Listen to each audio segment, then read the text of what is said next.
آگے ہم سے پوچھ رہے ہیں سوال، اور یہ بڑا سوال، ابھی ختم قرآن شروع ہونے والے ہیں، اور سوال آ گیا ہے کہ محمد عدنان صاحب کا، ثاقب صاحب کا سوال ہے، تراویح کے بعد وہ جو حافظ صاحب، قاری صاحب کو پیسے ویسے دیتے ہیں لوگ، اپنی خوشی سے دیتے ہیں، وہ کہتے ہیں دلی و رضامندی سے دیے، تو کوئی جواز ہے اس میں؟ دیکھیں، اس بات پر فقہا کا اجماع ہے جی کہ تلاوت قرآن پر کسی قسم کی اجرت لینا جائز نہیں ہے۔ ٹھیک ہے تراویح کی اجرت بھی اسی میں شامل ہے، جی اور ہمارے سارے علماء کا تقریباً شاذ کچھ اقوال بعض حضرات کے ہیں جو کہتے ہیں کہ لو، لاکھ لو، 2 لاکھ لو، لیکن یہ کہ ہمارے جو معتبر اکابر ہیں، مفتیان کرام ہیں، انہوں نے اس کو ناجائز قرار دیا ہے۔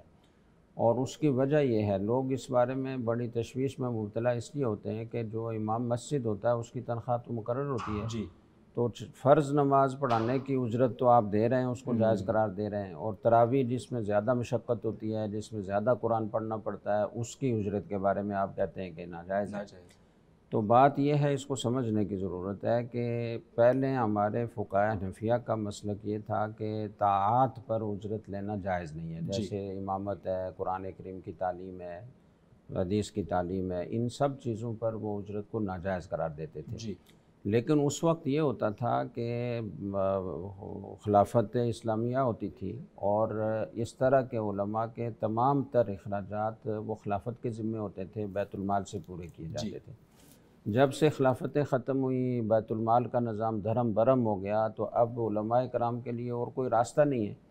ہم علماء کرام معذور نہیں ہیں، جو کوئی بڑے سے بڑا تاجر جو کچھ کر سکتا ہے وہ علماء بھی کر سکتے ہیں۔ ان کے پاس دماغ تاجر سے زیادہ ہوگا علم کی بنا پر، وہ زیادہ اچھی تجارت کر سکتا ہے، لیکن وہ اپنی ساری دنیا کے مشاغل کو چھوڑ کر دین کی خدمت کے لیے اپنے سارے اوقات وقف کیے ہوئے ہیں، تاکہ یہ دین ہماری آئندہ آنے والی نسلوں تک بھی پہنچے اور موجودہ معاشرے میں بھی اس کی ترویج ہو۔ تو وہ اپنے سارے اوقات فارغ کیے ہوئے ہیں، تو اب بیت المال کا نظام تو ہے نہیں کہ جن سے ان کی کفالت ہو، تو کیا کریں؟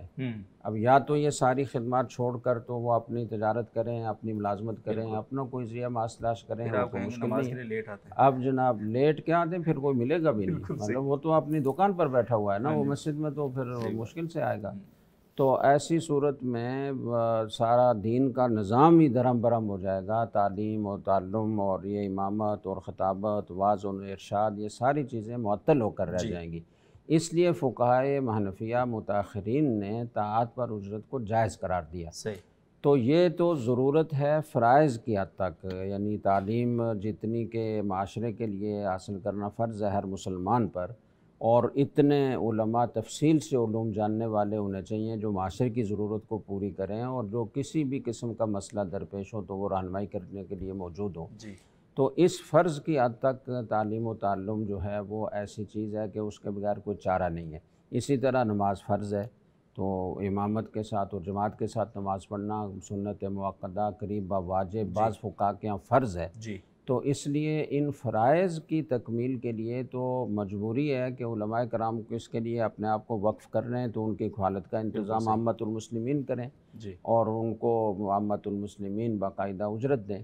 لیکن تراویح کا معاملہ ایسا ہے کہ اس میں قرآن کریم پڑھنا کوئی فرض واجب نہیں ہے، آپ مختصر صورتوں سے بھی تراویح ادا کر سکتے ہیں، تراویح کی سنت ادا ہو جائے گی۔ وہ واقعی قرآن کریم پڑھنا سعادت کی بات ہے، مستحب ہے، بہتر ہے، لیکن کوئی فرض واجب درجے کی چیز نہیں ہے۔ تو اس لیے علماء نے تراویح کی اجرت کو ناجائز قرار دیا ہے۔ یہ بات تو اپنی جگہ طے شدہ ہے، اور اس میں کوئی ابہام نہیں رہنا چاہیے۔ لیکن عوام الناس کو چاہیے، اور مسجد انتظامیہ کے لوگوں کو چاہیے، جس میں بڑے بڑے سیٹھ موجود ہوتے ہیں، بڑے بڑے مالدار موجود ہوتے ہیں، کہ وہ تراویح کی اجرت سے ہٹ کر انفرادی طور پر چپکے سے حافظ صاحب کی خدمت کریں اور خوب کریں۔ اچھا، زبردست۔ جی، یہ اکرام ہدیہ۔ ٹھیک ہے، یعنی اس کا یہ ہوگا کہ مطلب جب حافظ صاحب تراویح میں پڑھا کے دعا ہوگی، باہر نکلے تو خاموشی سے جا کے بغیر کسی نمائش وہ یعنی ختم کے موقع پر ہی دینا کیا ضروری ہے، 2 دن پہلے دے دیں، 2 دن بعد میں دے دیں۔ ٹھیک ہے، زبردست۔ وہ ہے، یعنی اس پر کوئی پابندی نہیں ہے۔ جی اور اس کو اجرت سے نہ جوڑا جائے، اور ایسا بھی لازم نہ قرار دیا جائے کہ حافظ صاحب اس انتظار میں ہوں کہ اب اکرام آنے والا ہے، تو وہ پھر اجرت بن جائے گی، المعروف کالمشروط ہو جائے گا۔ کبھی کبھی ناغہ بھی کریں، ٹھیک ہے، اور کبھی دیں اور خوب دیں، سرپرائز دیں۔ ٹھیک ہے، بہت شکریہ۔